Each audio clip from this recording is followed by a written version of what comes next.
د اسلامي امارت واکمني د خپل مشر په فرمان درې نوې منظوري شوې ولسوالۍ فعالوي. دغه نوې ولسوالۍ په کومو ولایتونو کې رامنځته شوي دي؟ بشپړ جزئیات په ویډیو کې تر پایه کتلی شئ. درنو لیدونکو ستړي مه شئ.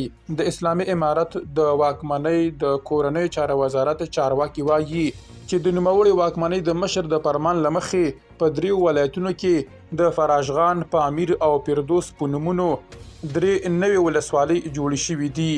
د یادې واکمنۍ چارواکو ویلي چې دغه ولسوالۍ یې نفوذ او سیمه ایزو اړتیاو ته په پام جوړې کړي دي.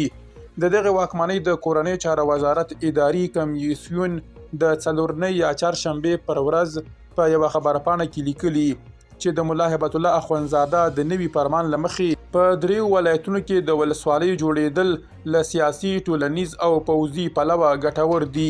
د لغمان امنیه قومندان نجیب الله بدخشي په دغه ولایت کې د فراشغان په نوم د تازه جوړې شوې ولسوالۍ په اړه ویلي د یادې ولسوالۍ د منظورېدو او د لغمان ولسونو د امنیت او ستونزو د هواري په موخه یې ډېرې هلې ځلې ترسره کړې او د مشرتابه د حکم او د ځانګړې مینې پر بنسټ منظور شوه.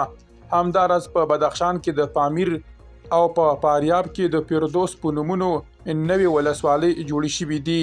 د کابل د اوسنۍ واکمنۍ چارواکو ډیره کړې چې ژر به دغه ولسوالۍ ګټې اخیستنې ته وسپارل شي. واک ته د نوموړې واکمنۍ له رسېدو وروسته په یو شمېر نورو سیمو کې هم ولسوالۍ او تشکیلات جوړ کړي، خو تر اوسه یې رسمي کړي لا نه دي، خو له دولتي بودیجې څخه ورته لګښت ورکول کیږي.